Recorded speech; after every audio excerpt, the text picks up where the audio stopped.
Урматтуу телекөрүүчүлөр, мына кечээ күнү Кыргыз премьер лигасынын экинчи туру жыйынтыкталды жана бир топ кызыктуу учурларга бай болду деп айтсак болот. Лидерлер упай алды, дебютанттар алгачкы упайларына ээ болду, ири жеңиштер, тең чыгуулар, лидерлер упайын жоготкон учурлар болду. Албетте биз мына ушул экинчи турдагы кызыктуу учурларды, экинчи турдагы окуяларды сөз кылабыз. Студияда болсо мен Эркин Абдуллаев жана кесиптешим Адилет Керимбек уулу жана ошондой эле биздин кадырлуу коногубуз Кыргыз курамасынын, футбол боюнча Кыргызстан курама командасынын мурдагы капитаны, ошондой эле кыргыз футболуна күйгөн инсан деп айтсак болот. Ушул башынан бери көптөгөн демек дал ушул тарапта жумуштарды жасап жүрөт. Азыркы учурда жаштар курама командасы менен машыктыруучулук штабта да болуп келди. Биз болсо ушул Азамат Байматовду атайын чакырып, Кыргыз премьер лигасынын экинчи туру тууралуу сөз кылууну туура көрдүк. Саламатсызбы Эркин мырза, Адилет мырза. Саламатсызбы. Мына ушундай урматтуу көрүүчүлөр, экинчи турдук беттештер жыйынтыкталды. Жалпы 7 беттеш орун алды жана ар бир беттеш барган сайын кызыгууну арттырууда. Азамат мырза, ушул жерден алгачкы суроону бере кетели. Жалпы мына быйылкы премьер лигадагы 14 команда болуп отурат. Мына көз карашыңыз боюнча быйылкы сезон канчалык кызыктуу болот? Саламатсыздарбы? Аябай кубандырат. Мына жакынкы өзүбүздүн көп Өзбекстан, Казакстан, Россия, Белоруссия жөнүндө көп адистер келип, оюнчулар келип, алардын чемпионаттын деңгээлин биз аябай карачук. Эмне үчүн качан бизде деле мындай 14 команда көбүрөөк, мына азыр Өзбекстанда, Россияда 16 болуп атат. Мен ойлойм мындай кадамдарыбыз менен жакын арада 16 команда жетебиз дейм. Ошондо бизде полноценный мындай Азияда мындай ошол эле Саудия, там башка мындай алгачкы биринчи орунда турган рейтингдеги ошол Япония, Кореяларды алсак, ошондой заманбап баардык өзүнүн инфраструктурасы менен, академиясы менен, жакшы мындай системасы менен жакшы сонун чемпионат болот деп терең ишенем. Ошон үчүн азыркы 14 команда бул аябай сонун деңгээлин көрүп жатабыз. Ар бир оюндарын калтырбай 3 күн болуп атат. Ар ошол баардык оюндарды көргөнгө аракеттенип, ошол 7 тур болуп атат.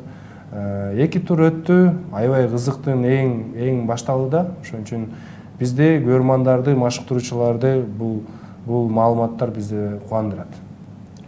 Ооба, дал ошондой социалдык тармактарда, ошондой эле стадиондорго көрөрмандардын дагы көп келиши дагы бизди да кубандырып жатат. Жана акырындан экинчи турдук беттештерге көз чаптыра берели. Эң көп келген көрөрмандардын очогу болгон стадион бул Ош шаарындагы Ахматбек Сүйүнбаев атындагы стадион болуп жатат. Орточо эсеп менен 1000ден ашык көрөрман ар бир беттешке келип жатат. Жана экинчи турдук беттеште Алай командасы өзгөндү кабыл алды. Жана бул беттештеги урунтуу учурларга көз чаптырсак. Бул беттеш Ахматбек Сүйүнбаев атындагы стадиондо орун алды. Аталган стадионго эң көп келген көрөрмандар орточо эсеп менен ар бир беттешке 1000ден ашык көрөрмандар келип жатат. Жана бул беттештин биринчи таймында беттештин тагдыры чечилип калды десек болот. Айпанчанын ичинен мына өзгөн командасынын коргоочусу катага жол берип алды. Мырзабек уулу Нарын бул жерде эреже бузуу орун алды дагы. Башкы калыс ойлонбой туруп ышкырыгын жарткан. Себеби дегенде мына Айпанчанын ичинде пенальти орун алды жана Алай командасынын оюнчусу бул жерде пенальтиден Ахмадов Рамин эсеп сандарын ачкан болчу. Жана ошентип Алай командасы бул беттеште 1-0 эсебинде минималдуу эсеп менен жеңишке жетишип отурат. Жана экинчи катары менен жеңиши Бакыт Маматовдун командасы мына ошентип 6 упай менен экинчи турдук оюндарда дагы жеңиш менен баштап отурат. Жана айта кетчү жагдай, бул беттеште өзгөчө маани бере турган мүнөттөр, беттештин соңку мүнөттөрүндө Алай командасынын 2 оюнчусу кызыл айып кагазына ээ болду. Алсак Талантбек уулу Келдибек жана Ерлан Маширапов мынан Алай командасынын оюнчулары эми 3-чү турдук беттештерде бул 2 оюнчуга оюн таласына чыга албайт. Албетте бул дисквалификациядан. Башкы калыс соңку мүнөттөрдө негизги каармандардын бири болуп калды мүнөт жана биринчи турдагы тенденцияга жол баштап берди. Себебинде биринчи турдук оюндарда дагы кызыл айып кагаздар өтө көп көрсөтүлгөн болчу. Мына эми экинчи турдун биринчи алгачкы беттешинде эле дароо 2 кызыл айып кагазы көрсөтүлдү. Жана Алай командасы мына ошентип оор жеңишке ээ болуп отурат. Азамат мырза, сиздин оюңуз боюнча өзүңүздүн чоң футболдогу карьераңызды баштаган Алай командасы өзүңүздүн Алай командасы дагы өзгөчө орунда болушу керек. Жана сезондун Бакыт Маматовдун командасы ушинтип 2 жеңиш менен баштоосуна сиздин пикириңиз кандай? Эми биринчиден бул биринчи турдан башташ керек, анткени Нефчи үйүндө ойнош керек эле, биринчи оюндочу. Анан негедир Ахматбек Сууңбаев атындагы стадиондо ойношкан. Анткени себептерин билбейт экенмин, бирок ошол Алайга бул жакшы эле плюс болду. Анткени биринчи тур Нефчинин үйүндө ойнош керек эле, бирок өзүнүн үйүндө ойноп атат. Ошон үчүн бул жакшы мүмкүнчүлүк болду ойлойм. Ошол жерде жакшы оюнду көрсөтүшкөн. Анан биринчи оюнда 3 упай алып, анан Нефчи деле өзүнө эми келип баштады. Кечээки оюнда 4-1 утуп, бирок аны дагы сүйлөшөбүз. Бирок мына экинчи турга өзгөндү боюнча айтсак, бул биринчи оюнду мен көргөм. Бул жерде Бишкек Сити менен ойношкондо. Ошондо түшүнүп көрүнүп аткан 3 защитник ойноп, 3 коргоочу менен, бирок 2 жакшы коргоочу алыптыр. 74 номер менен Зотко деген украиналык 10 номер. Бирок ошол бир позиция кичине аксып калыптыр да, ошол 77 номерчи. Анан мисалы ар бир команда 2 айдан даярданган да. То есть ошон үчүн мындай жогорку лигада мындай моменттер экинчи турга өттү да. Мындай жогорку лигабыздын деңгээлибиз өскөнгө байланыштуу бизге көп машыктыруучулар мындай тажрыйбалуу оюнчуларды коргоого койгонго аракеттенет да. Ошон үчүн 77 номер мен бул баланы жакшы тааныбайт экен. Өзү ошол ката кылып коюп, ошол тажрыйбасы жетпегенге. Анан уламсон ошол позициянын анан Улан Сулайманов беле, ошо азыркы бир оюнчуну алмаштырган, курама командага чакырышкан. Ошолор менен автоматически алмашып калды позиция. Ошо Улан болсо ошо жерге келди, а 77 тияка кетти, оң жакачы. Ошондо Улан тажрыйбалуу 2 легионер болуп, уже калганкы канча мүнөттө Алай эч нерсе кыла албады да. 65-мүнөттө ошол эле легионерлер жакшы мүмкүнчүлүк менен гол киргизсе болот эле, там стандарттан. Бирок ошол эле Алай бул тажрыйбалуу команда биринчиден, кандай машыктыруучулар иштебесе деле дайыма сапаттуу чет өлкөдөн легионерлерди алып келгенге азыркы күнгө чейин буларга мындай баа берсе болот. Анткени ошол эле Кожо Алайдан чыккан, ошол эле Синицкий, ошол эле Займенко. То есть ал жерде мындай Ошто эми Ош мурдатан бери мен өзүм деле ошо жакта чоңоюп билем. Ошто күйөрмандардын колу менен кандай болбосо деле мындай бир давление бар да. Давление бар. Сезилет дароо. Сезилет дароо ошол күйөрмандардын атынан. Ошон үчүн мен оюмча мына Бакыт Маматов жакшы жумуш кылып, буга чейин Татанов жакшы мына Австралиянын коргоочусун алып келген, эсиңиздерби? Баш менен гол киргизип, Илбирске, там Нефчиге гол киргизген. Ошон үчүн мен оюмча трансфердик политикасы Алайдыкы уже тажрыйбалуу болуп калды.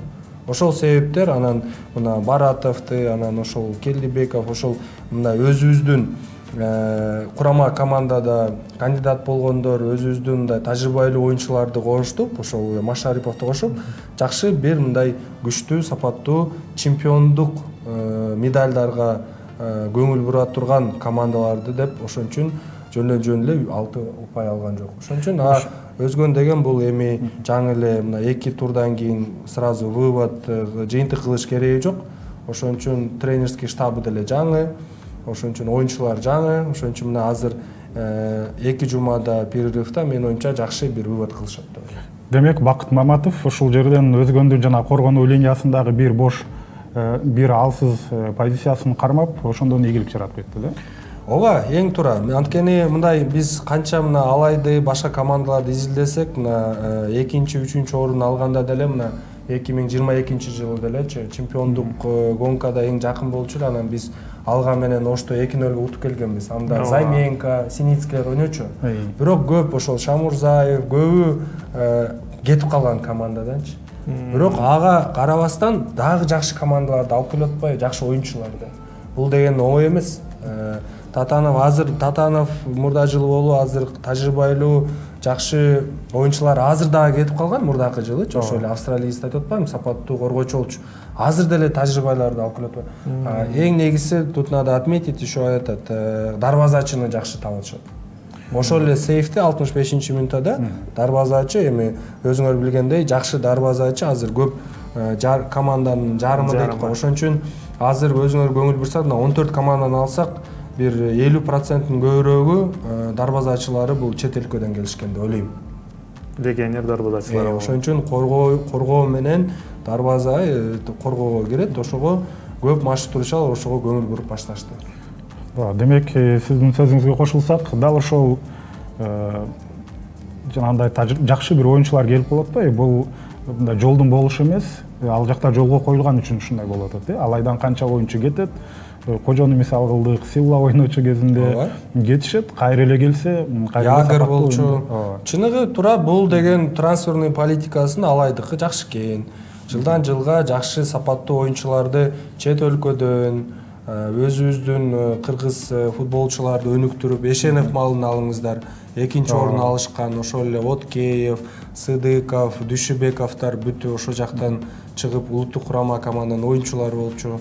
Бул деген жакшы мындай футболду ошто сүйүшөт. Кыска айтканда, ошого ар жылы мына канчалык каражаты жетеби жетпейби экенин билбейм, ошого бирок дайыма алайдын алдынан мындай жогорку максаттарды коюшат. Биз дагы Ошко барып калганда, ушундай Бишкектен келдик, футболго келдик дегенде алар билишет да. Ооба, бүгүн Алай ойнойт депчи, мындай көчөдөн бир жерден көрүп калсачы. Чындыгында ушуга мындай бышыктап кетсек болот да. Бишкекте эми кайсыл команда ким менен ойноп атканын мындай көчөдө көрүнгөн жашоочулар биле бербейт оңой менен. Бул жагынан Алайда чындыгында ошондой да.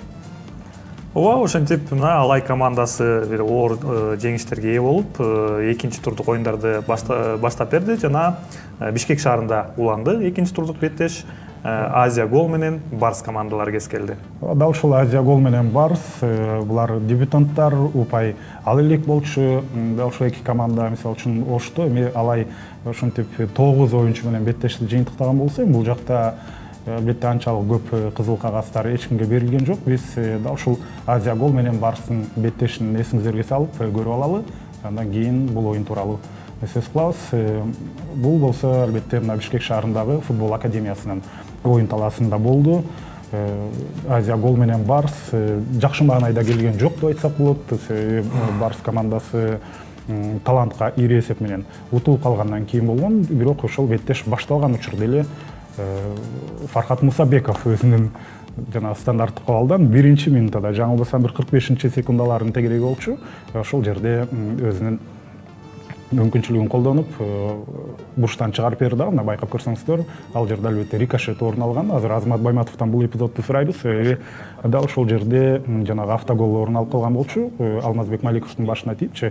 Ал жерде коргоочулар негизи стандарттык абалда өзүн кантип алып жүрүшү керек, кандай кылышы керек дегендей. Азырынча мына оюндун өзүн көрө турган болсок, мына ушул жакынкы бурчка топ жүктөлгөн болчу. Коргоочу аны алыс жакка кетирем деп. Азыр болсо бул голду көрөлү. Кандай сонун Арсен Шаршенбековдун голу бир караганда күтүүсүздөй болуп чыкты. Мынчалык алыс аралыктан тебет деп ойлобосо керек.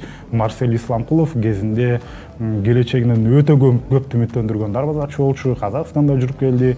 Ал жактын курама командасына, улуттук курамасына кирет деген сөздөр айтылып жүргөн кезинде. Азыр карасаңыздар, бул жерде жакынкы бурчка тебилген топ алыс аралыктан, бирок албетте ал дарбазадан бир аз чыгып алган, көрүп атасыздар. Бирок соппу дагы сонун болуп чыккан болчу. Да ошол жерде демек дарбазачынын артына топту таштап кеткен. Андан кийин дагы бир көзгө сөз кыла турган учур, бул да ошол Великородныйдын кызыл кагаз алып калышы болду. Карасаңыздар, Марлен Мурзахматов бул жерде топ менен болчу. Топко такыр жеткен жок. Андан кийин ошол замат сары кагаз көрсөткөн болсо, Нурзат Абдыкадыров азыр көрүп атасыздар, VAR системасында катай мониторду келип карады. Жаңылбасам бир 2,5 мүнөттөй карады ошол эпизодду. Андан соң сары кагазды жокко чыгарып, азыр ошону көрсөткөн да сиздерге, сары кагазды жокко чыгарды дагы. Андан кийин ошол Великородныйга кызыл кагазды ыйгарды. Эсиңиздерге салып коелу, бул биринчи таймдын аяк жагы болчу. Андыктан кийинки тайымда толугу менен Ысык Көлдүн Барыс командасы бир оюнчуга беттешти аз өткөрө турган болуп калды. Эми бул оюндагы негизги нерселер эмнелер? Албетте Александр Кристинин улуттук курама команданы машыктырып жүргөн, клубтар менен Дордо ойнефчи менен чемпиондукту алып жүргөн команда. Андан сырткары Ислам Ахмедов, Азия Голдун башкы машыктыруучусу, ал дагы Абдышата менен Кыргызстандын чемпионатын утту, Кыргыз премьер-лигасын. Ушул эки буга чейин чемпион болуп жүргөн машыктыруучулардын тиреши аягында тең чыгуу менен аяктады. Ошол эле мезгилде алгачкы упайларына, тарыхый упайларына ээ болду да. Биз Азамат мырзага кайрылгыбыз келет. Жанагы алгачкы минуттада ошол буштан чыгарганда автогол орун алып калбады. Ошол учурларда оюнчулар өзүн кандай алып жүрүшү керек? Эми автогол боюнча чыныгы эми эки өзүңүз айткандай эки тажрыйбалуу машыктыруучу бул Кристин менен Ахмедов экөө тең Дордой менен Абдышатаны чемпион кылышкан. Буну айтыш керек. Жакшы командаларды алтын медальга алып келген. Анан бул моментте эми стандартный положение дейт. Аны ар тренер өз карашы менен коюшат. Анан бул жерде эмнедир Маликов, бул мындай орусча айтканда бизде машыктыруучуларда столб деп коет, столба деп коет. Дайыма мисалы курама командада бул Виталий Люкс болчу. Анан мисалы ПСЖларды алып жүрсөк Златан Ибрагимович, узун бойлууларды коюшат да, ошол биринчи топкочу. Дайыма мына улуттук бизден жашты курамаганда биз Зюба сыяктуу. Зюба деле азыр деле турат. Анан биз болсо ал жакта Байболду коет элек, Эрмековду жашты курам командада. Анан Байбол жок болгондо Нурислам Орунтаевди коет. Эми түшүнүңөр да, узун бойлуу. Анан бул жерде Маликов эмне үчүн турганы бул биринчи маселе. Экинчиси негизи көп мына ошол эле кичин биринчи топко ойногон чуркаганын бул Кристинин чыныгы көп көңүл бурчу. Мен деле Австралияга ошентип гол киргизгем, барып туруп, потому что ошол жерде всегда ошол бир столб турат. Ошол оюнчунун задачасы ошол столбтун биринчи алдынан болуш керек да. То есть мешать этиш керек обзорго. Ошон үчүн биз видеодо көрүп атабыз, Кичин Маликовдун алдынга болгонго, может Алмаз ошого бир вниманиясы кетип калып, анан жакшы сүз алган жокпу деп. Бул экинчи вопрос. Анан ошол Кичинди кармаган оюнчусу персональный деп коет бизде, жанагындай гибридный болот, персональный болот, там попозиционный болот, ар кандай болот. Эми була деле тренерлер өзлөр да. Бул жерде Кичин жалгыз жүрөт. То есть ким апикат эткен ошол оюнчу ошол менен до конца ойносо, балким ал деле биринчи топко ойномок. Ал артта калып калды, Кичинди караган бир жакка калып калды. Ал уже үчүнчү суроо. Аны значит бирөө блок кылды, бирөө кармады. То есть бул жерде эми тренерлер булардын баардыгы стандартный положение в обороне, в атаке, ошолорго көп аябай көп көңүл бурат. Мен дагы ошол машыктыруучулардын себине кирем, анткени бул стандартный положенияда мына кече эле азыр Дордой менен алгага деле жетебиз. Ошол когда оюнуң жүрбөй атканда стандарттын ошондой задумка болуш керек да тренерде. План А бар, план Б бар да. План А 15 мүнөттүн ичинде гол киргизиш керек, киргизе албасак анда стандарттар бар. То есть ошол анан экинчи эпизод бул кызыл карточка боюнча бул азыркы мурда жылдан баштап мына биздин калыстар жетекчилиги ошол варды кошуконуна бул аябай кубандырат. Вар болбосо бул жерде кызыл карточка болбойт эле. Аны ачык айтыш керек. Анан алайда эки кызыл карточка бул вар менен себеп эмес, бул жерде эрежелердин бузганына, там каяша сүйлөп койгону билбейм, ал жерде мен болгон эмесмин, бирок бул жерде вар чыныгы өз жумушун жасады. Ошон үчүн 2,5 мүнөт ойлонуп калып, Нурзат мырза бул жерде калыс болгондон, ал жерде эсимде бар Урмат Баялиев, ал варда отурган, ошон үчүн экөө кеңеш кылып, анткени чыныгы бул Урматты алсак, мисалы көп, мисалы биринчи Азия гол менен Кыргыз алтын ойногондо, мен оюнда болгондо көп АПЛде көп единоборствого берет ойногону. Ошон үчүн варды чакырып карап койчу дегендир.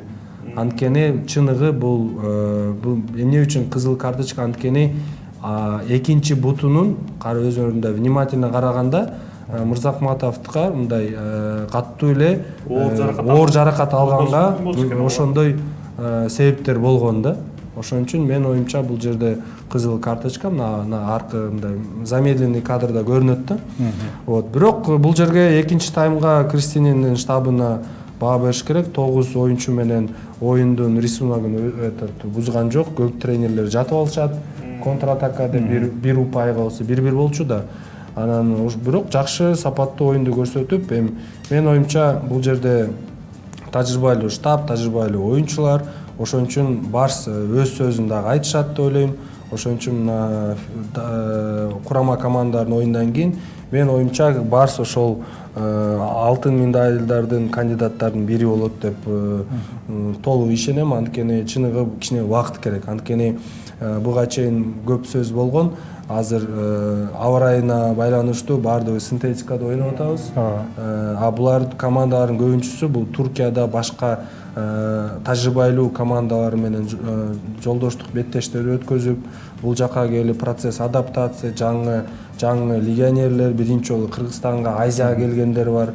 Тамак аш, аба ырайы бул процесс адаптация деп коет. Ошон үчүн кичине убакыт керек. Убакыт келгенден ошондон кийин 3-4 тур Барс, Абдышатта, Мурас, Дордойлор менен ойногондо ошол оюндар аябай кызыктуу болот дейм. Гол боюнча айтсак, мына Арсен Шаршенбеков менен ошол Мухаммед фамилиясын унутуп калдым, ошо Эко Каримов булар улуттук курамага командага чакырылыптыр.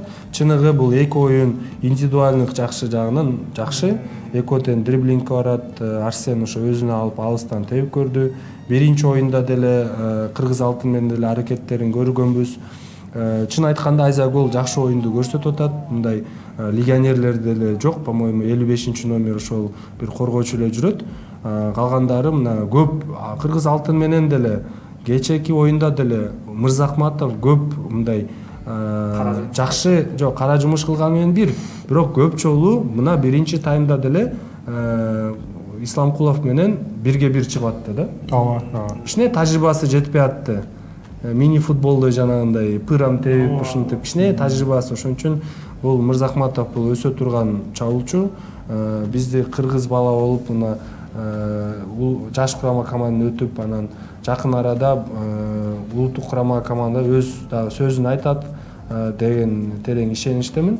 Ошон үчүн Азия голго сүйүнөм, анткени легионерлерсиз жакшы мындай сапаттуу оюндарды ошол тажрыйбалуу тренерский машыктыруучу штабтар менен ошо Хуршит Лутфулаев менен ошол Ахмедов Эко жакшы жумуш кылып атат деп бааны айтыш керек.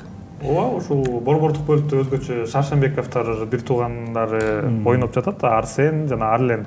Алардын ошо Арлен Шаршенбеков улуттук командага чакырып алыптыр. Жана көрөрмандардын айтуусу боюнча жана реакциялары боюнча ушул өзгөчө жарым коргоочу позициясына дагы баа берип жатышат Азия гол командасына. Мына ошентип тарыхый упай болду эки командага тең. Анткени биринчи турда тең жеңил узасын тартып алышкан, балким тең чыгууга ыраазы болуп эле кетишсе керек эки баштыруучу тең. Бул жакта ыраазы болуш керек эмне үчүн? Эми сезон башталарынын астында ушундай Барс негизги фавориттердин бири деп айтып аткан менен бул жакта экинчи таймда бир оюнчу аз ойноп калбады. Азамат Байматов айткандай, ошол бир оюнчу аз экенине карабастан экинчи таймда алар туюк коргоонууга өтүп албай, өздөрү да чабуулга чыгып ошентип атты. Андыктан Азия голдун дагы биринчи упайы, Барстын дагы алгачкы упайы бул мыйзам ченемдүү көрүнүш болду да. Ошондой эле Бишкек шаарында экинчи турдук оюндар уланды. Өзгөчө баса белгилечү беттеш Бишкек дербиси Дордой командасы менен алга командалар кез келди. Бул сандарга көңүл бура турсак, бул Бишкекти дербинин 98-чи оюну Дордой менен алга мына ушунча беттешти өткөргөн. Эң аты бар легендарлуу десек болот. Алга командасы албетте СССР убагында бул команда Кыргызстандын футболунун жүзү болчу. Мына ошентип Дордой менен кез келди. Бирок мына алга командасында быйылкы сезондо өтө көп өзгөрүүлөр, жалпы дээрлик курам өзгөрүлдү. Ал эми Дордой командасында бир катар оюнчуларды алмаштырган менен ошол эле машыктыруучу калды Владимир Сало жана бир катар европалык легионерлер дагы келишти. Бул беттеш Бишкек шаарындагы улуттук футбол академиясына болуп өттү. Жана Дордой командасы ишенимдүү түрдө жеңишке жете алды десек туура болот. Эсеп сандары 3-1 болду. Биринчи бөлүктө Дордой командасы топ көзөмөлүнө ээ болгону менен голду стандарт кабалдан гана киргизе алышты. Бул эми үйдөн даярдалып келген стандарт кабал өңдөнөт. Суйынбек Мамаралиевдин чыгарып берүүсү жана алыскы бурчта Алга командасынын легионер коргоочусу Виталий Приндеттанын катасы болуп калды жана Заименко эсеп сандарын ача алды. Мына кайрадан кайталоодон көрсөк болот. Жер менен чыгарып берүүсүн эч ким күткөн эместей. Суйынбек Мамаралиев мына ошентип бардыгын алдап койду десек болот. Алга командасынын оюнчуларынын жыйынтыгында эсеп сандары ачылып отурат. Андан соң Дордой командасы дагы бир биринчи тайм соңунда голду жаратканга жетишти. Владислав Кобылянскийдин соккусу жана Алга командасынын дарбазачысы жардамга келе алган жок. Дмитрий Стажила бул эпизоддо топту кайтара алган эмес. Жыйынтыгында эсеп сандары 2-0 биринчи таймдан кийин мына ошентип Дордой командасы ишенимдүү түрдө жеңишке жетиш баштады. Калган экинчи бөлүктө дагы Дордой командасында дагы бир сөз кылатырчу оюнчу Кими Мерк улуттук курама командасынын оюнчусу премьер-лигада ошондой эле Дордой командасында дебюттук оюнун өткөрдү. Ал экинчи бөлүктө алмаштырууга чыкты дагы. Жыйынтыгында 20 мүнөт өтөбөй эсеп сандарын 3-0 айлантты. Кими Мерк өзүнүн деңгээлин көрсөтө алды десек туура болот. Бул жерде Айпанчанын ичинен топту алгандагы таамай сокку узатууга жетишти. Жыйынтыгында ири эсепте Дордой командасы эч кандай туруштукту күтө алган жок Алга командасынан. Негедир Алга командасы биринчи турдук оюндарга дагы көз чаптырсак, Мурас Юнайтедке дагы ири эсепте жеңил узасын тартып калган болчу. Жана алмаштыруулардан кийин Эгемен Карбосов оюн таласына чыгып, мына Алга командасынын бул сезондогу алгачкы голун жарата алды. Мына ошентип эсеп сандары 3-1 айланды. Бул беттеште Азамат мырза өзү стадионго барып бул беттеште күбө болгону жана жалпы эле кандай пикирде калдыңыз? Эки команданын кандай өзгөчөлүктөрүнө баса белгилей аласыз?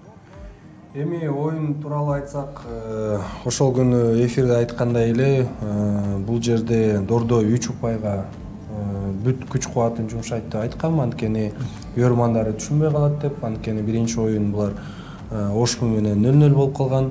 Алга болсо сиз айткандай көп өзгөрүштөр болуп атат. Жаңы машыктыруучулар келишти, жаңы легионерлер келишти чөт өлкөдөн. Анан аз убакытта бир жуманын 10 күндүн тегерегинде жаңы схеманы, жаңы оюнчу наработка кылыш оңой эмес. Ошон үчүн мына 2 оюнда 7 гол өткөзүштү, 1 гол киргизишти. Бул деген статистика. Эми бул оюнчу тууралуу айтсак, мына биринчи гол жана сизге айткандай эле оюндары жүрбөй жатканынан бир эле оюнчуну алмаштырган. Ошол күндө айткам, Юнусовдун ордуна Абиловду ошол старттык курамында, чтобы Синицкий менен Лобовка ошол фланговый атакадан көбүрөөк кылганы. Экинчи голдо ошол Абилов ошол голдо контратакада Кобылянскийге пас берген, бул Абилов болчу. Ошол наработкасы өттү. Биринчи голдон ошол оюн жүрбөй атканга стандартты мен биринчи турда Ошму менен ойногондо эле көзгө алып койгом. Анткени жанагы Ливерпуль Ситиге гол киргизген. Розыгрыштан берип туруп Сабалай беле, Сабаслай бергенде ошону эле кылган да Ошму менен. Аны Кобылянский кылган, өттү, бирок тепкен адам жетпей калды. Ошондо мен түшүнгөм, Дордой быйыл стандартка көп көңүл буруп калышыптыр деп ойлонуп калгам. Анткени чыныгында ошол Алгага гол киргизгени көрүнүп турат. Бул жерде албетте эки легионер бирөөсү ката кетирип, бирөөсү гол киргизип атпайбы? Анан буну деле мен биринчи оюнда Мурас менен ойногондо эле ошол Приндетта деген тажрыйбалуу оюнчу келгенге байланыштуу, бирок эки оюнда эки ката кылып атат да. Мурас менен 51 номердеги коргоочу гол киргизген, ошонун оюнчусу болчу, башы менен кирип кеткенде. Анткени булардын баардыгы эми машыктыруучунун штабынын жумушу. Анткени буга чейин айткандай аз убакыт өтүп атат. Бирок ошол эле тажрыйбалуу Украинадан, Молдавиядан келген легионерлер мындай оюн көрсөтпөш керек. Анткени ошол эле дарбазачы мисалы эки оюн ойноп күлчү мындай бүт оюндарга барып жүрбөйбүзбү ошол жерде болуп атпайбы. Анан ошол эле Прилёпа алдыда мындай эми кандай айтпасак деле чыныгында азыр алга болсо башынан баштап атат. Нөлдөн баштап жатат. Мындай сезондун уже бизде расмий түрдө оюндар башталып атса, эми алга азыр кайрадан эми баштап атышат да. Буга деле убакыт керек да. Ошон үчүн мына азыркы 2 жума оюн ичинде мен оюмча жакшы жыйынтыктарды чыгарышат, жакшы мындай план кылып ошентип. Анан ошон үчүн экинчи таймда биз көрдүк. 3-чү голго айтсак, мына Колдошев чыкты, ошол жаштык курама командасынын коргоочусу, ошол Приндепанын ордуна. Биз балдар менен деле, ошол коргоочулар менен деле, мен деле коргоочу болуп канча жылдан бери, 20 жылдан бери ойноп жүрүп, өз тажрыйбам менен бөлүшүп, мен дайыма балдарга айтчумун, мына голдор мындай красный зонада, кызыл зона деп коет да. Пенальтинин зонасында ошол жерден гол киришет депчи. Ошондо азыр 3-чү голду байкасаңар, флангтан Мамыралиев болобу, Абилов болобу, айырмасы жок. Ал жерден гол киргизишпейт. Могу жерден киргизет. Ал жерде Синицкий менен Мерк жүрөт. Ошону 2 борбордук коргоочу, булар 4-4-2 ойногондо 2 борбордук коргоочунун жоопкерчилиги. Бирөөсү Синицкийдики, тетиги Атайдыкы, Эшенкуловдуку, бирөөсү Колдош. Бул деген уже Мерк, анан Синицкий бул мындай айтканда биз үчүн мындай тажрыйбалуу уже ойногон Пахтакордон келип, Синицкий Украинада келип, бул тажрыйбалуу чабуулчулар. А биздин жаш оюнчуларыбыз ошого көңүл буруш керек. Анткени мен өзүм деле ошол жолдон өткөм, мени ошентип үйрөткөн.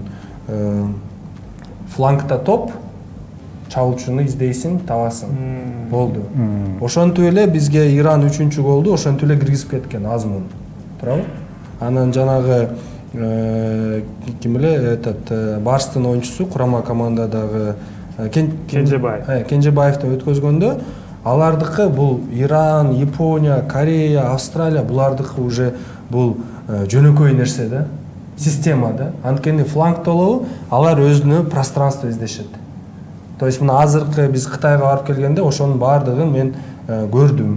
Жованович, Торе бул эртеңки Кехил менен эртеңки единоктор да, 19 Австралия. Алар фланговый атакада уже зонасын издешет. Барып туруп баш менен киргизген. Ошол эле Кытай бизге баш менен киргизди. Ошонтон бул деген системаларчы. Биз деле ошого көңүл бурушубуз керек. Биз мына 13 жаштан баштап ошол именно позиционный, азыр мындай айтканда азыр көп айтат го, жанагындай информациялык согуш болуп атат депчи. Бизде азыр позиционный согуш болуп атат да, мындай башкыруучунун тилинде айткандачы. Место борьба за позицию да. Коргоочулар өзүнүн позициясын туура тандаш керек. Жарым коргоочулар, чабуулчулар өзүнө пространство утуш керек. То есть борьба за пространство деп койгон. Мен өзүм ошентип атып койгом. Ошон үчүн 3-чү гол мына бизге эми тажрыйба керек. Ошон үчүн мына Колдошев, Эшенкулов, Разулов жаштар менен иштеген. Андан 2008-лерде ошол Нажимидинов, Муратбеков көп футболчулар. Аларды ошону үйрөтүш керек. Айтты улам ар бир оюнда тренер машыктыруу процессте бүт жерде индивидуально, теоретически баардыгын ошону көрсөтүш керек. Мен мисалы мени ошентип үйрөтүшкөн. Ошон үчүн менде андай проблемаларым жок эле да. Анткени мен кандай болбосо деле мен Кехилди барып эле кучактайт элем да. Кехил баш менен жакшы ойночу да. АПЛда гол киргизип кетпедиңиз. Леки болсо пространствого кетет, Леки ал Гертадан келген эле да. Гертадан, Бундеслигадан келип пространствону утуп туруп подача кылып атканда мен сразу Кехилди барып эле.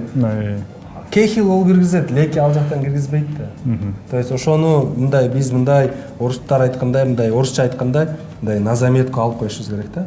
Болду, анан экинчи голду унутуп калыпмын, мына контратака деп. Эми бул жерде жаштар эми кичине тажрыйбасы мында жогорку лигада 44-45 мүнөттө болуп аткан атака угловойдон болуп аткан да. Ошол жерде фол керек эле да. Бир аз түртүп коюп тактикалык фолду сары карточкасыз алса кылса болот да. Ал деле эми тажрыйба да. Аны кийин сизге айтып берем. Вот, ошон үчүн кичине ошол тактический фол болгон үчүн контратака болду.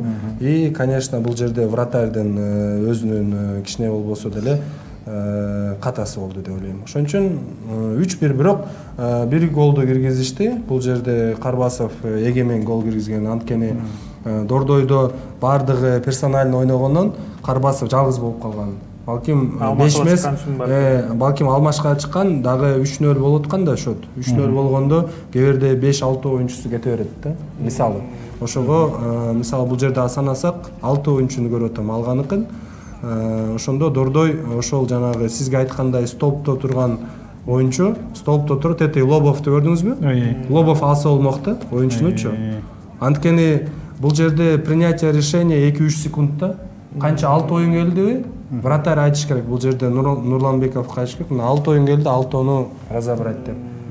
Дайыма ошондо столп жалгыз турса, ошол болсо ошол 6-оюнчуну алыш керек да. Биз жаштык кура командада ошондой кылып атканбыз. Ниматов, Сардор дайыма бизде столп болчу. Нурислам Орунтаев биринчи бөлүктө болбогондо. Бирок 6-оюнчу келсе, мен Сардорго айтчым, 6-оюнчуну сен аласың деп. Бирок ошол биз стандарттан, Кудайга шүгүр, стандарт менен мен изилдеп, жардам берип айтып жүрчүм, улам. Биз стандарттан гол өткөзгөн жокпуз да. Ошол жагынан мени кичине эмне кубандырат. Вот ошол жагы болду да. Анан экинчи кабатта да жакшы ойноп калды биздин жаштар курамасы. Мен ойлоп койдум да, сиз ошол жакта штабта жүрүп, машыктыруучулук штабта, демек коргоочулар үйрөнүп атат. Ошону үйрөнүп, азыр көптөр мындай жаңы деңгээлге чыгып атат депчи. Анан менин оюмча мындан да көбүрөөк үйрөнүп калыш керек беле алар, анткени азыр Кытайдан утулуп келгенден кийин бул жакта деле Катар менен 2 оюнда ири эсеп менен жеңилип атпайбы? Ошого булар мындан ары эмне кылыш керек? Ошого кошуп дагы бир суроону бергим келип атат. Бул жанагы бизде азыр дубль командалар бар, ушул жаш мындай нерселерди алар эртерээк үйрөнүш керек беле?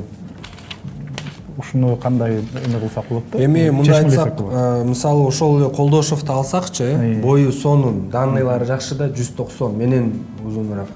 Анан салмагын алсак 80 килограмм, 80 да салмагычы. Анан мен өзүмдү элестетсем, мен ал жашымда, 16 жашымда 73 килограмм болчу.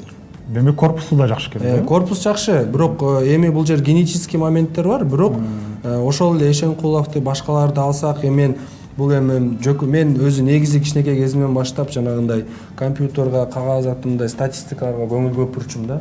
Азыр деле мага оңоюраак да, ошо оюн көргөндө мен ошондой каталарды бат эле өзүмө жазып коем да, сразу эле унутуп калбайын деп, анан үйгө келип анан баарын изилдейм. Вот ошондо өзүмө статистика кылып жүргөм. Мен Кристинин менен, Григорчук менен, мындай тажрыйбалуу Дворенковдор менен иштегенде бардыгы мен арыкташың керек дечү да. Анткени арыктасаң батыраак чуркайсың, туурабы? Оңоюраак координацияң болот. Мен 73 болчум. Мен 75 болсом Кристинин менен ушчу. 74 болушуң керек депчи. Анан ошол улам азыр 19 жаштагы балдарыбыз себеби 80 килограмм болуп атпайбы? 75тен жогору болуп атат 19 жашында. Себебин мен билбейм. Мен булар менен жаш кезинде иштеген эмесмин. Анан бул көптүк кылабы ошондо 80 кило? Албетте, ошон үчүн ошол эле меркти караңыз канчалык быстрый, тез. Мындай разворот корпуса да, бул координация, бул силовые упражнения, бүт онун баардыгын ол детский юношеский футболдон башталат да. Ошон үчүн 13 жаштан баштап мына азыркы 2008 мына мен Никитиндин балдарын көргөм, мына Нажимидинов, Муратбековдордун баардыгын карасам, чыныгында биз координация жагынан, бүт жагынан кичинеден аксыйбыз. Кыргызстандын ичинде эмес, эл аралык деңгээлге чыкканда. Мен эл аралык деңгээл жөнүндө ошол өзүм көрүп келдим, мындай карап келдим, күбө болуп кеткен. Анан 2008дер Вьетнамда ойношкон. Мурда жылычы. Вот ошол эле азыркы мына каталарды мына өзүм көргөн, өзүм иштеп, бүт күч кубатты жумшап, теориялар кылганда, бирок жанагындай мышечный память деп коет да. Кандай болбосо деле мындай реакциябыз калат экен да, ошолчу, ушундай мурдакындайчы. Ошолордун баардыгын мындай алмаштырып, жаңы мен оюмча мына аз арада биз деле ошол мына Япония, Корея башкалар окшоп бир системага келебиз деп ойлоп жатам. Анткени чыныгы мына жылдан жылга мына кандай болбосо деле мына 19 жашта мына 2001 жылдан баштап проекттер башталган, Илбирстики 2001, 2003, 2005, азыр 2007лер болуп атат, канча жылдан да. Бирок азыркы учурда мына курама команда, эң негизги командабыз биздики курама. Курама команда алсак, мына азыр бизде Бекбердинов, Браузман бар, ошол кенчи жок, коргоочуларды алып атам, коргоочуларды алганда, борбордук коргоочуларды. Ошон үчүн биз ошолорго дагы баягы орусча айтканда подпитка алыш үчүн мына 17, 16, 13 жаштан баштап ошого көңүл бурушубуз керек да. Анткени чыныгы мына Барселонанын академиясынан, башка жактардан ошол возрасттардан изилдеп карасаң, чыныгы алар эмне үчүн бизден батыраак чуркайт, батыраак реакция кылат, координациясы бүт жагынан десе, анткени от кичинекей кезинен баштап баардыгы ошол жумуштун башташпыр да. Ошон үчүн кандай болбосо деле, кандай үйрөтсөң деле, кандай кылбасаң деле, мышечный память кичине аксып калат экен да биздечи. Бул биз үчүн, машыктыруучулар үчүн биз ойлонуп турган нерсе да, ойлонуш керек. Бул көйгөй экен да. Көйгөй нерсе. Анткени мына биз азыр 25-жылы сүйлөшүп отурабыз, 25-жылы. Кийинки мына азыркы күч кубатыбыз менен 26-га аракеттенип атабыз, дүйнөлүк чемпионат кубокко. Кийинкиси 30, андан кийин 34. Ошондо 34кө чейин 8 жыл бар экен. 8 жылды азыр 13 жаштагы балдарга 8 жылды кошсоң канча болот? 21. Ошолор ойнойт да, мисалы. Ошого көңүл бурушубуз керек деп ойлойм да. Ошондо биз жанагы аянтты алсак, жанагы прессинг кылып биздерчи, ошол аянтты бөлсөң, вратарскийден 16 метрден ортого чейин кылсаң, бир 30-35 метр чыгат да. Ошого максимальный спринт бат жеткенге ошол жана сизге айткандай эле борьба за позицию болот да. Ошон үчүн мына эмне үчүн Хусановду Ситиге алышты, анткени тез. 30 метрди башка чабуулчуларга караганда биринчи жетет да. Ошон үчүн ошондо машыктыруучу катары болгондо, ошон үчүн билим алганыңда ошондой ойлор келет да. Ошон үчүн 13 жаштан баштап курама команда 22 жашка чейин кандай жумуш кылышыбыз керек биз машыктыруучулар, ал ошондой Хусановго окшогон тез болуш үчүн деген суроо бар да. Хусанов мына жалпы эле Өзбекстан эмес, Борбор Азия үчүн үлгү болуп калды өңдөнөт. Жана эң бир Европанын топ чемпионатына барып, Манчестер Ситиде негизги курамга чыгып калды. Ошондой эле экинчи турдук беттешти уланталы, жана экинчи турдун борбордук беттеши десек туура болот өңдөнөт. Жалал Абад шаарында Мурас Юнайтед менен Амчата командасы Супер кубокто буга чейин беттешти өткөргөн. Эми Жалал Абад шаарында Курманбек стадионунда кездешти. Бул 1-марттагы беттештин матч реваншы болду. Ошондо билесиздер, Супер кубокто дал ошол Мурас Юнайтед, Абдышата алар чемпиондукту жана кубокту уткан командалар катары ойногон болчу. Анда негизги убакыт тең чыгып пенальтилер сериясында албетте Абдышата ийгилик жараткан. Ошондо Супер кубокту утуп алган болчу. Андан кийин негедир көпчүлүк бул рет дагы Абдышата фаворит болот го деген ойдо калган экен. Бирок иш жүзүндө көрдүңүздөр, албетте биринчиден Мурас Юнайтед дал ушул Курманбек стадионунда дайыма жакшы ойнойт. Алар кандай болгон күндө дагы базасы бул жакта болсо дагы, ал жактагы өз үйүндөгү беттештери дайыма жакшы өтөт. Бул жерде азыр старттык курамды көрүп атасыздар. Мурас Юнайтед бул беттеште матч реваншка даяр болуп келгенин, ушул беттештердин алгачкы көзөрмөндөрүн эле байкай баштады. Мына байкасаңыздар, азыр ушул жерден прессингдин жыйынтыгында жакынкы бурчка соккузатып, бул жерде Атай Жумашев эсепти ачып кетти. Бул жакта Атай Жумашев өзү билесиздер, матчы Абдышатада ойноп жүргөн болчу. Ал мен байкагандан голун майрамдаган жок, эки колун көтөрүп келе жаткан болчу. Эми өнөктөштөр келгенден кийин ал толук байкалбай калды. Атай Жумашев ошентип бул беттеште эсепти ачты. Оң канаттан сонун пастан кийин ушул кирип барып, татаал бурчтан киргизип кетти дагы. Бул жерде Султан Чомоев бир караганда позициясы жакшыдай эле турган болчу.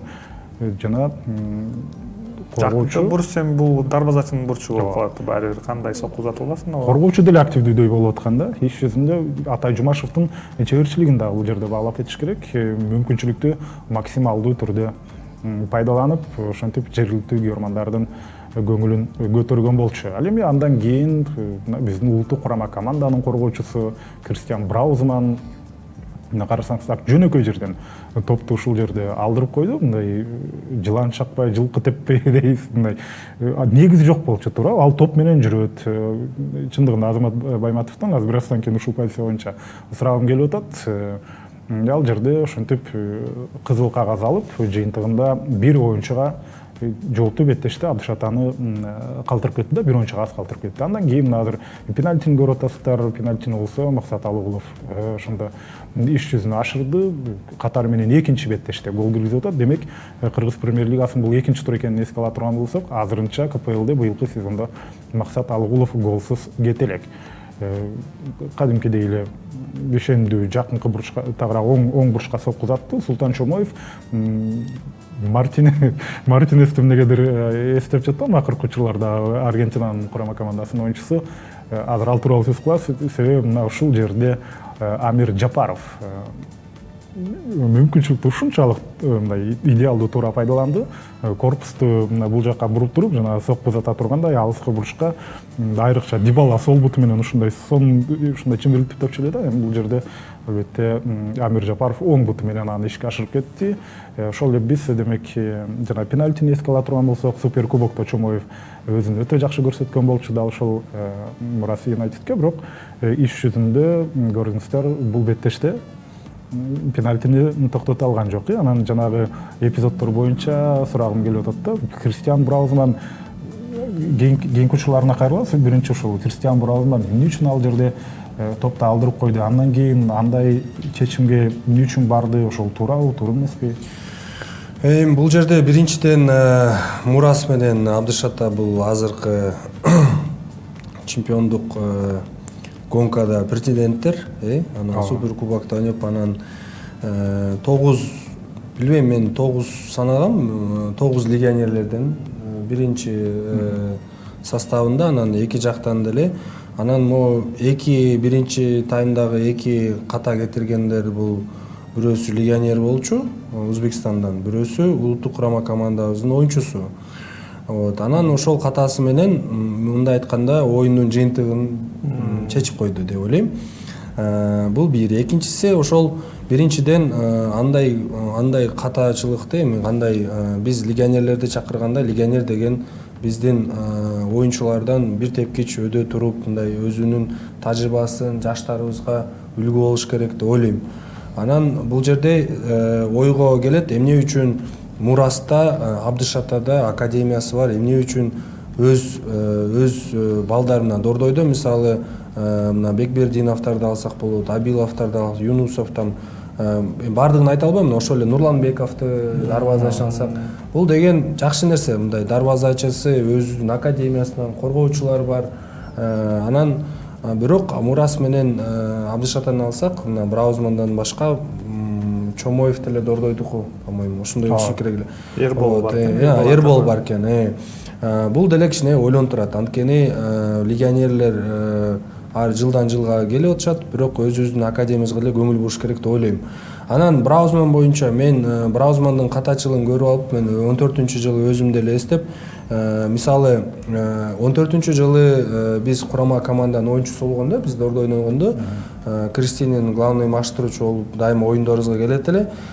Бирок канчалык сенин атаандашың, мен Дордойдо болгондо, анын сапаты, оюнун сапаты мындай азыраак болсо деле, бирок сен улуттук курама команданын оюнчусунун деңгээлин түшүрбөшүң керек да.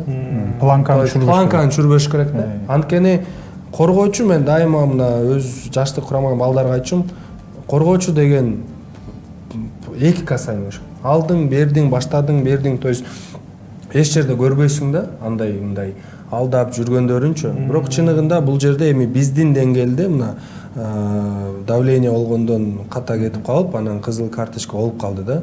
Мен оюмча Лисицын деле өз пикиринен Браузманга айтып, ал деле өзүнүн ошол катасынан вывод кылат деп ойлойм. Андан кийин сценарий баардыгыбыз көрүп атабыз. Анан бул жерде эми Кристинин жана 10 киши калганда өзүңөр көрдүңөр, тажрыйбасын кошуп, ошол эле оюндун эч нерсесин бузган жок, ритмин бузган жок, ритм деп коелу. Экинчи тайм Мурас менен бизге баарыбызга көрүнүп атат. Жаңы машыктыруучу келген, жаңы оюнчулар, ошон үчүн дагы менин оюмча Абдышатада мындай прям единство жок да. Анткени 3-чү гол Мурас киргизгенде башкы матчтуурусу чуркап, кучактап, Мурас өзү мындай азыр мындай чогулган, жакшы мындай единый команда деп айтсак болот. Анткени чыныгы мына Суперкубокто утулганга карабастан эки оюнда жакшы оюнду көрсөтүп 6 упай алып отурат. Ошон үчүн мына өзүбүздүн сүйүндүрсөк болот. Мына Жапаров, Боколеев, анан Максат Алыгулов өзлөрүнүн деңгээлине келип, анан бул жерде эми Абдышатага суроо да. Анткени ошол эле 3 оюнчу Абдышатада болчу да. Үчөө тең болчу. Ошон үчүн андан кийин Алгага келип биз менен ойношту. Чогуу ойноп калганбыз. Биз 4-чү орунду алганбыз 23-чү жылы. Андан кийин Мураска кетишти. Ошон үчүн бул деген бүт клубтарыбыз, мына Дордой биздин, мына Дордой менен Абдышата мына канча жылдан бери келе жаткан мындай биздин флагмандарыбыз да. Ошолордун ошол жетекчилери, башкаруучулары өзүнүн оюнчуларына көңүл буруш керек деп кичине ойлойм да. Ошон үчүн мен ошондой оюмду сиздерге айттым. Ошондо мына Мурас Юнайтедке дагы бир топ легионерлер келди, Абдышатага келди, бирок голду чындыгында Кыргызстандын оюнчулары жаратты да. Ошол Алыгулов, Жапаров, дагы Атай Жумашев, үчөө тең биздин оюнчулар. Бул эмнени түшүндүрөт? Бул боюнча кандай комментарий берсек болот? Эми азыркы тенденция көрүнүп ататпы футболдо? Ошол эле Жумашевди алсак, ал деле Абдышатадан келип атпайбы? Ал жерде деле канча гол киргизди, бомбардир болду, команданын чемпионаттын бомбардир болду, айтат калп айтпасам. Анан Мурастын трансферный политикасын деле айтып коюшубуз керек. Жакшы, мына өзүбүздүн биринчиден өзүбүздүн оюнчуларды улуттук курама команданын кандидаттарын алып, ошол по-моему ошо үчөөтен азыркы курама команда чакырылышты деп ойлойм. Андан сырткары эми мына Пучковдон кийин жаңы матчтар штаб келишти, жаңы оюнчулар келип атат. Жакшы сапаттуу оюнчулар, мына 51 номер коргоочусу мага жакты. Анан Алгага гол киргизген башы менен. Анан Мате, ошол Ганчар жакшы оюнчулар, сапаттуу оюнчуларды калтырышты. Анан Марчук жакшы сапаттуу. Эми айтып атпаймынбы, футбол менен футболдук трансферин билген киши жасаса, ошондо дайыма ошол жашына карап, школасына карап, плюс биздин менталитетке, биздин балдарыбызга курама менен аралашып, ошо көз карашын караш керек да. Ошон үчүн бул жерде жетекчилерге баардыгына мына футболдо жанагындай золотой треугольник деп коет, мына легионерлер бар, жаш оюнчулар бар и тажрыйбалуу оюнчулар бар да. Ошолордун көз карашы ошол трансфер кылып атканда ошо үчөөнү чогуу кылган, ошондо анан бир коллектив болот да. Бизде тең салмакты сакташ керек. Курама командада деле ошондой. Жаштар бар, тажрыйбалуу бар, мына Кичин тажрыйбалуу, там Кайрат. Жаштар бар, там Мардондор и натурализованныйлар бар, кожо мээрктер ошол. Ошолорду аны уже башкы матчтуруучу ошолордон анан коллектив кылат да. Азыркы мына эки оюнда Мурас ошол азыркы күнгө ошол жыйынтыкка жетти деп оюн талаасы көрсөтүп атат да. Мындай единый коллектив болуп атат да. Ошону мен Абдышатаны ошону азыркы учурда айта албайм. Ошо анткени себептери көп.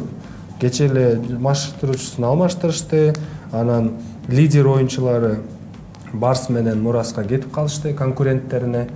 Ошон үчүн мен оюмча Абдышата дагы ойлонушат деп ойлойм. Чындыгында түздөн түз атаандаштарына кетип калдылар.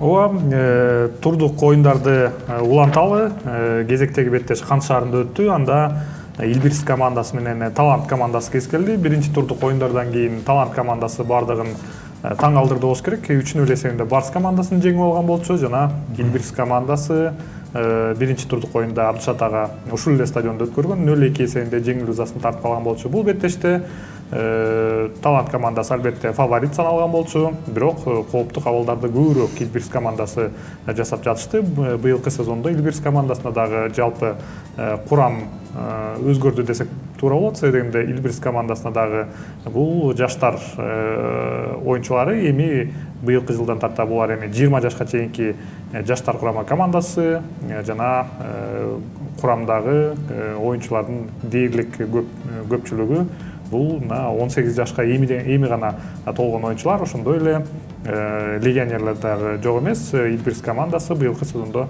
Нурбек Жолдошев мастер күлөт. Кезинде Нефчи командасында башкы маштыруучу болгон. Ал эми Талант командасында билебиз, улуттук курама командасынын маштыруучулук штабына кирген Урмат Абдыкайымов болуп келет. Жана бул беттеште дээрлик кооптуу абалдар жок десе болду, бирок 100% кооптуу абал деп айта албайбыз. Бирок болгону менен эки команда тең мына ушинтип бул беттеште голсуз жыйынтыктады. Жыйынтыгында Илбирс командасы быйылкы сезондогу алгачкы упайына ээ болду. Ал эми Талант командасы жалпы 2 турдук беттештен соң 4 упайга ээ болуп турат. Эми бул беттеште Урмат Абдыкайымовдун сезондогу мына Талант командасын кайрадан ар бир фаворитке күрөш тартуулган команда болуп саналып келген Талант. Ал эми Илбирс командасын айта турган болсок, эми бул жаштарыбызда канчалык секирик жасай алышат сезондун жүрүшүндө, себеби дегенде бул 18 жашка чейинки жаштарыбыз чоң футболдогу алгачкы кадам. Кандай пикирде сиз боло аласыз, Азамат мырза, ушул жаштарыбыз мына атайын команда болуп чоң футболго аттанып жатканда? Эми биринчиден могу Талант жөнүндө сүйлөсөк, чыныгы жакшы старт башташты. Барс менен аябай мына азыркы күнгө мына 14 оюн болду, 2 турда, 14 оюн болсо, мына Талант менен Барс мен үчүн эң сапаттуу оюн болду. Мен көз карашым боюнча мындай темп боюнча мындай Казакстандын мындай рейтингин алсак, ошого баалымдай Европага жакыныраак болду деп ойлойм да. Анткени чыныгы мындай көрмандарга деле, бизге деле, эксперттерге машыкташ баарыбызга жакты деп ойлойм. Анан Талант болчу айтсак, эми Барс жөнүндө Туркияда башка мындай башка даярдыктар менен жүрүп, мындай маалыматтарды бербей жүрсө, Талант болсо мына Кыргызстанда эле даярданып, ошол эле синтетика даярданып, көбүрөөк адаптация болду деп ойлойм. Анткени бул деле бир ийгиликтердин бир башталышынын бир мына алай жөнүндө айттык, өз талаасында ойноду деп. Анткени ошол жерде машыгып, көрүнүп, бул деген ошондой футболдо ошондой өзүнүн приоритеттери бар да. Талант деле ошо жакшыдан, бирок бул жерде Урмат Абдыкайымовдун чыныгы штабынан мына канча жылдан бери мына 3-чү, калп айтпасам 3-чү, 4-чү жыл Талант менен иштеп атышат, жаштар менен иштеп атышат. Чыныгы аябай сонун ишти жасап, мына кандай гана футболчуларды алып чыгып, мына Субаналиев деген улуттук курамага чакырылыптыр. Анан мындан тышкары өзүнүн иниси Абдыкайымов, анан көп мындай айтсаң Бексулов, Арлен Бексулов, 8-чи номер. Анан ошол эле Полев деле өсүп атат биздин көзүбүздө. Анан бунун баардыгы тенденциясы жакшы жака мындай келечекте Урматтан жакшы тажрыйбалуу мындай эл аралык деңгээлде жакшы чоң максаттарды жеткен инсандардан катары көрсөк болот деп тилектешмин. Ошон үчүн оюн көрсөттү. Анан бул оюнчуга карасак, эми может быть, билбейм, жакшы Субаналиевде жакшы бир возможность болгон, индивидуальный мастерство. Анан кээ бирде ошондой футболдо болуп турат. Анткени булар кант ойношту биринчиден. Илбирс азыр кантта бүт оюндарын өткөзүп жатат. Илбирске деле упай керек болчу, анткени биринчи оюнда Абдышатадан 2-0 утулган. Ошол эле аянтта. Ошон үчүн азыр кандай болбосо деле баардыгы 14 команда болгондон турнирный таблицанын акыркысы оосу келбейт да.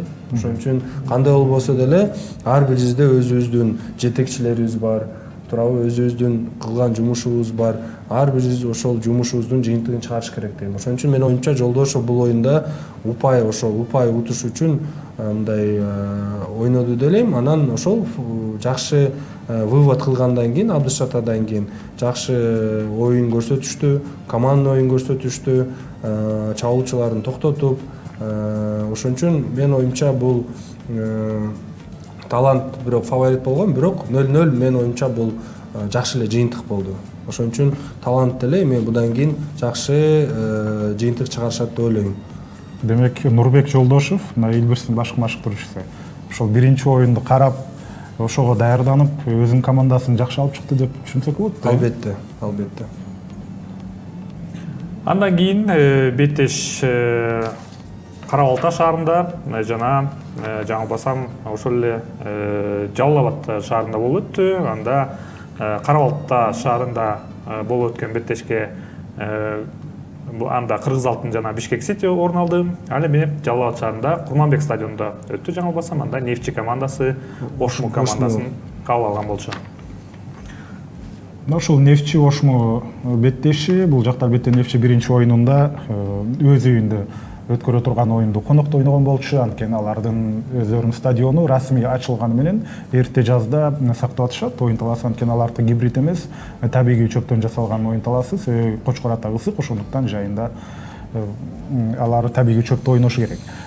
Ошол сыяктуу биринчи беттештеги жеңилүүсүнөн кийин Нефчи бул ирет Ошму менен Курманбек стадионунда беттеш өткөрдү. Ошентип экинчи өз үйүндөгү беттешин алар башка стадиондо өткөрүп атышат да. Ошентип мына Нефчи Ошму бул дагы өзүнчө кандайдыр деңгээлде түштүк дербиси деп айтсак болот. Принципиалдуу атаандаштык бул жакта болору турган иш болчу. Нефчи ошентип биринчи беттешиндеги жеңилүүсүнөн кийин алар упай алганга өтө ынтызар эле. Ошондуктан мына жалпы 4-1 эсеби аны айтып турат деп айтсак болот. Бул жакта негизинен Нефчи командасы ушул буга чейинки сезон бүтөрү менен эле алар кадимкидей өздөрүнүн кийинки турга даярдыгын баштаган. Муралим Ахмедовду Дордойдон ошол учурда эле алып баштаган эле. Азыр мына сиздер алгачкы голду ушул жерден көрдүңүздөр. Алгачкы голду бирок Ошму командасы жаратып кетти. Ошол жердеги мына Михаил Губанов келген топту сонун траектория менен азыр кайталоодон дагы көрөт болушуңуздар керек. Бул эпизодду дарбазачынын үстүнөн ашып өтүп, ошол дарбазанын өзүнө өтө жакын, үстүнкү тирөөшкө жакыныраак жерден кирген болчу. Азыр дагы бир ирет карап көрүңүздөр. Топту жерге түшүргөндөн кийин көтөрүп берүү. Ал эми Губановдун ушунчалык сонун реакциясы бул жерде коргоочу тоскоолдук кылганга мүмкүнчүлүгү болбой калды. Анын жыйынтыгында эсепташкан Ошму. Бирок өтө сонун камбек деп айтсак болот. Мынакей ошол эле башы менен мындай кандайдыр деңгээлде күзгүдөй окшош деп айтсак болот. Мындай траекториясы башкачараак болгону менен Элдар Молдожунусов эсеп санын теңеди. Ошол арадан көп убакыт өтпөй 12-мүнөттө 6-мүнөттө ошондо Ошму гол киргизген болсо, дал ошончо убакыттан кийин демек Элдар Молдожунусов өзүнүн мүмкүнчүлүгүн колдонду. Ал деле мына коргоочулардын арасында болчу, баарынан бийик секирип, ушундай топту бурушка узатып кетип эсепти теңеди. Негизинен албетте Ошмунун бир голуна Нефчи 4 гол менен жооп берген. Азыр алгачкысын көрдүңүздөр. Андан кийин экинчи таймдагы ушул негизинен сол буту менен жанагы тирөөч буту менен тээп кеткенде мындай визуалдык жактан көзгө өтө сонун көрүндү. Ушул гол бул Алексей Костюктун демек аткаруусунда орун алды. Бул албетте Нефчи командасын алдыга сууруп чыкты деп айтсак болот. Негизинен Нефчи быйылкы сезондо гол киргизе элек болчу.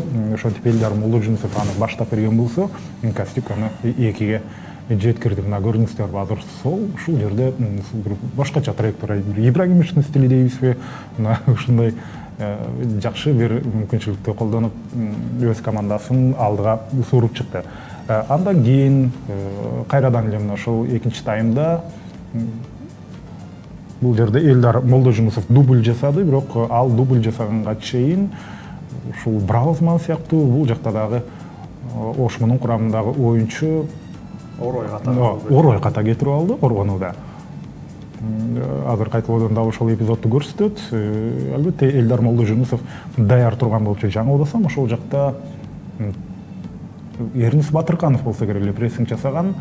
Мынакей ал топту тартып алды дагы жалгыз турган Элдарга берди. Ал албетте мүмкүнчүлүктү оңой менен текке кетирбейт. Жер аркылуу алыскы бурушка тээп, ошондо 3-1-ге айлантты. Негизинен кандайдыр деңгээлде бул беттештин тагдыры ошол учурда чечилип баштаган болчу. Бирок андан кийинки учурду Элдар Молдожунусов аянтты таштап кетип, анын ордуна Дастан чыкты. Дастан Токтосунов ал дагы улуттук курама командага кезинде чакырылып, бирок анын оюн талаасындагы беттеши эсте жок, чакырылып жүргөнү анык. Дал ошол алмашууга чыккандан кийин бош дарбазага Дастан Токтосунов гол киргизди дагы.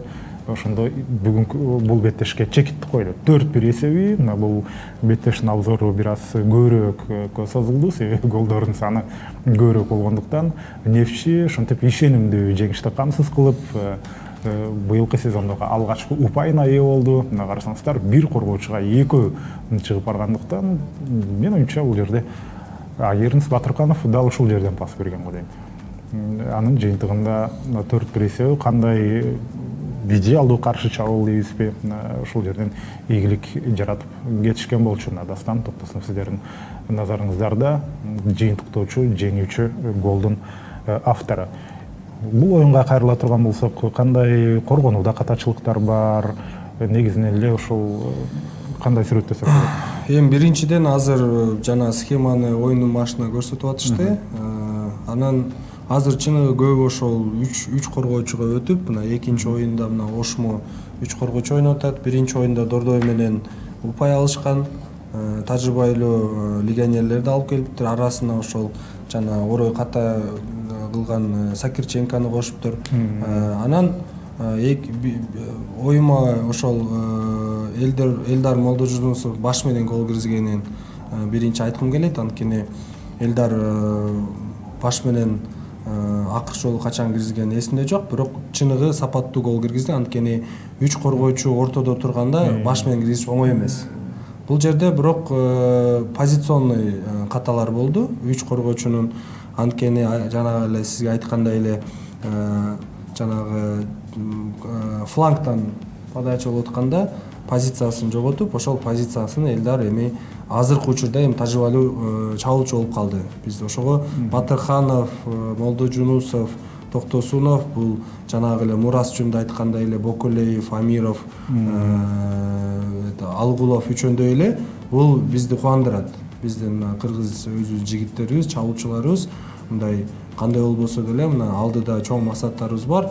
Ошого конкуренция болгонго. Ошон үчүн Мурас менен Нефчини Жалал-Абадтык дербини деле күтөбүз. Ал дайыма кызык болот. Анан бул оюнчу айтсак, чыныгында Ошмо болсо уже экинчи оюн низкий блок менен ойноп атышат. Контратака деп, анан ошентип биринчи голдун улам Губанов гол киргизип, ал жерде деле индивидуалдык ката болуп коргоочунун. Чыныгы Нефчи биринчи оюндан кийин утулгандан кийин 3 упайга зары болчу. Анткени тренердик машыктыруучунун штабы деле Мочинов дегендер булар Өзбекстанда ойношкон, машыктыруучулар болушкан. Ошон үчүн кандай болбосо деле Кыргызстанга чет мамлекеттен келген оюнчуларга, машыктыруучуларга дайыма бизде давление бар. Ошон үчүн баарды сезип атабыз. Балдарга ошол давленияны өткөзүп, көрсөтүп, анткени чыныгында азыр ар бир 14 команда болсо ошончо машыктыруучу бар, ошончо жетекчилик бар, ошончо спонсорлор бар. Ошон үчүн ар бирибизге улуттук курама, биздин кыргыз футболубузга бизге жыйынтык керек. Жыйынтык үчүн баардыгыбыз өз күч кубатыбызды жумшап жатабыз. Ошон үчүн бул оюнда чыныгы штабы жакшы иштеп, ошол 4 гол киргизип, аны деле Батырханов эми аябай жакшы мага жага турган чабуучу. Ал деле ошол өзүнүн мүмкүнчүлүгү болгон, 1-1 дарбазачы менен чыгып, бирок бул жерде дарбазачысы деле легионер Ошмунуку.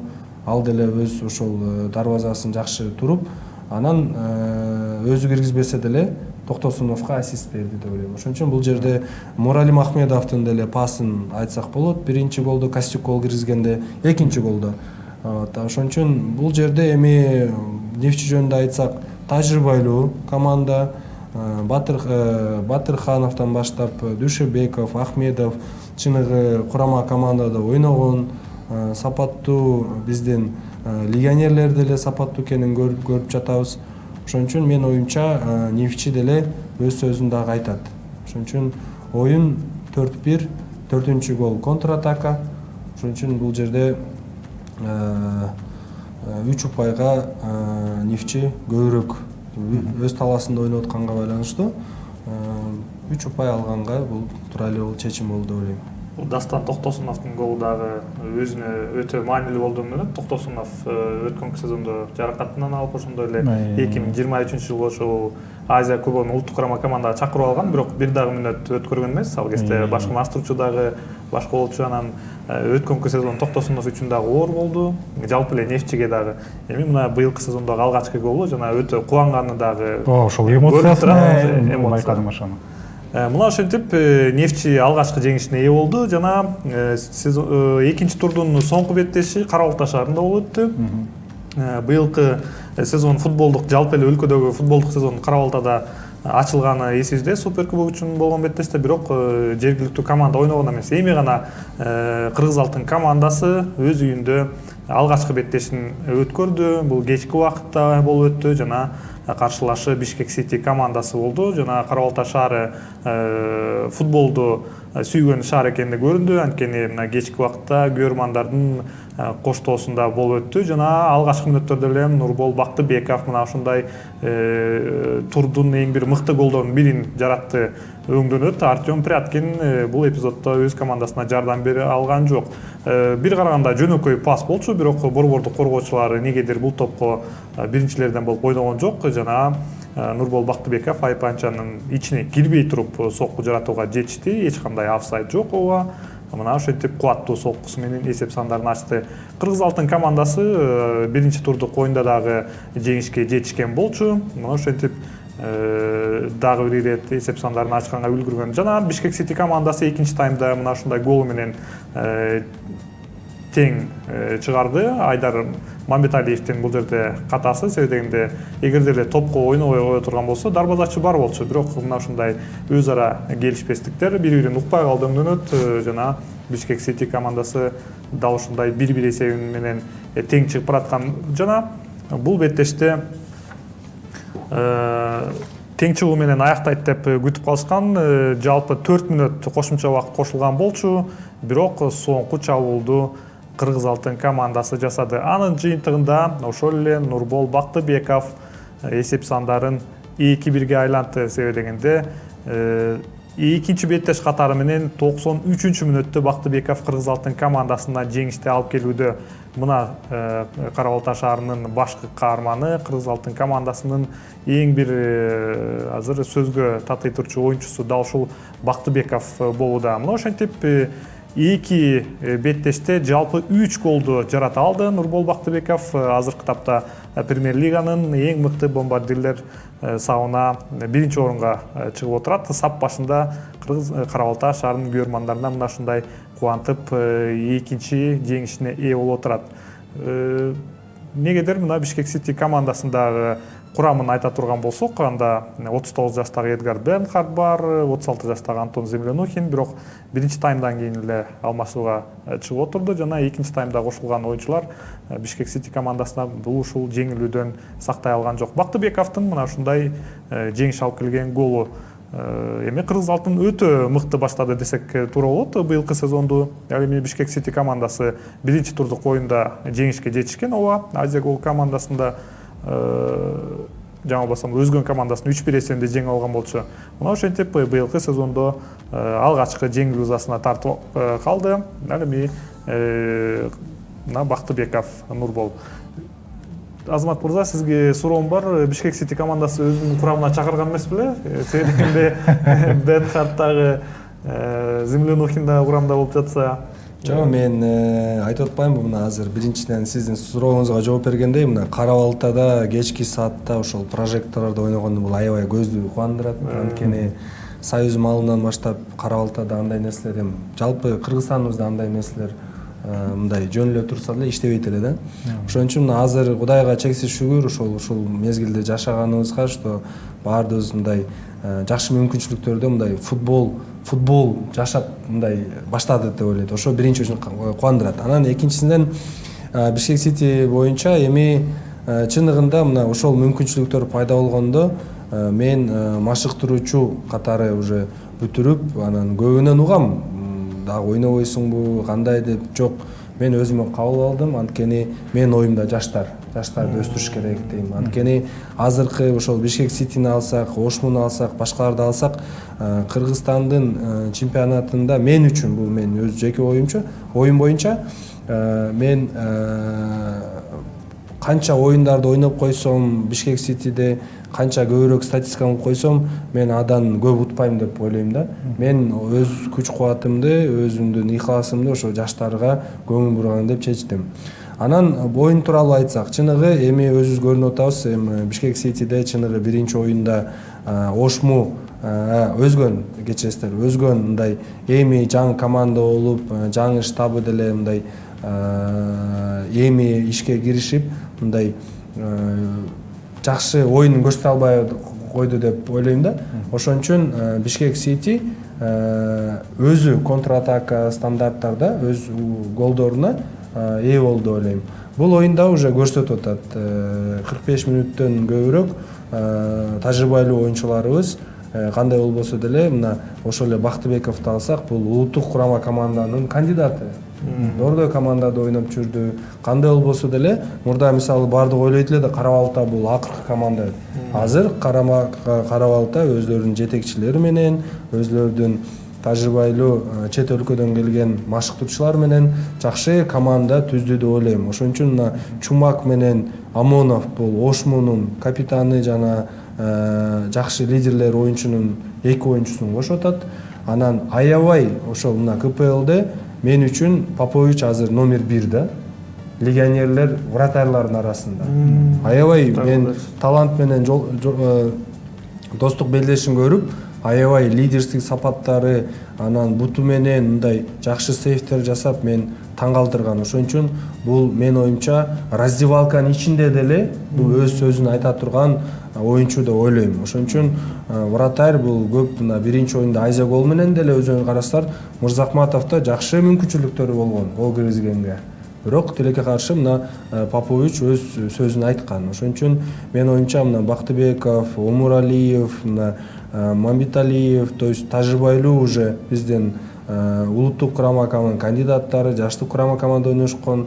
Анан ошолорго жанагы эле Золотой треугольниктей сапаттуу легионерлерди кошуп, анан ошондой эле жакшы маштыруучу штабын алып келип, ошол Чекишев ассистент болуп, жакшы команда түздү деп ойлойм. Ошон үчүн булар ошондой мындай айтканда ким иштесе ошол иштейт дегендей. Ошон үчүн булар жакшы өзүнүн Ысык көлдө жакшы сбор өтүп, Бишкекте мына өз академияда жашап, 2 мал тренировка кылып, жакшы оюндарды ойноп, Абдыш ата менен ойношту, таланттар ойношту.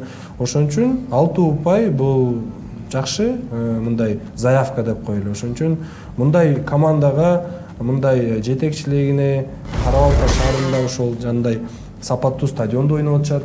Ошон үчүн көрөрмандар келип атышат. Бул кубандырат негизи. Ошол үчүн биз футбол менен жашайбыз да. Мына урматтуу көрөрмандар, ошентип жети беттештин баарын бир сыйра Азамат Байматов менен чогуу талкууладык. Сонун сиздерге түшүндүрүп, ар бир эпизоддорду көрсөтүп берди. Анткени өзү жогорку деңгээлде ойноп жүргөн билесиздер. Андан сырткары азыркы учурда Б категориясынын ээси машыктыруучу боюнча жакында мына Рамазан айы бүткөндөн кийин Азамат Байматов эми А категориясына окуган жатат. Жакшы сөздөрдү айтып өттү. Мына Адилет, сенин сурооңо Бишкек Ситиге чакырган жок беле депчи. Азыр мен оюнчу катары эмес, демек мен ушул машыктыруучу катары, функционер катары мен өзүмдүн тажрыйбамды жаштар менен бөлүшсөм, ошол кыргыз футболуна көбүрөөк пайда алып келет деген чечим менен азыр демек ушундай жол менен баратканы биз үчүн да кубанычтуу да. Анткени эң негизгиси эмне Азамат Байматовдун эми кыргыз футболуна күйүп, кыргыз футболун жаңы деңгээлге алып чыгабыз дегенде көзү жанып турганы ушул нерсе. Антан урматтуу көрөрмандар, экинчи турду дагы ошентип жыйынтыктап алдык. Үчүнчү тур жакында болбойт. Алдыда улуттук курама команданын оюндары бар. Мында биз кыргыз курама деген футболка менен отурабыз. 20-сында Өзбекстан менен ойнойбуз. Дүйнө чемпионатына тандап алуу оюндарында эми 25-инде Дөлөн Өмүрзаковдо Катар курама командасына каршы беттешибиз бар. Сиздерди ошол оюндардан күтөбүз деп айтсак болот. Эми бул берүүбүздү жыйынтыктаганга убакыт келди окшойт, э? Ооба, бир жолу турнирлик жадыбалга көз чаптырып койсок туура болот. Бир канча командалар 6 упайга ээ болуп, мыкты жагдайда паузага кетип жатышат. Ал эми кай бир командалар үчүн бул пауза пайда алып келет, себеби дегенде өзүнүн командалык оюндарын, ошондой эле каталардын үстүнөн иштеп алууга дагы эң бир керектүү болуп калды өңдөнөт бул пауза. Жана дал ушул улуттук курама команданын оюндарынан соң биздин Кыргызстан премьер лигасынын беттештери уланат.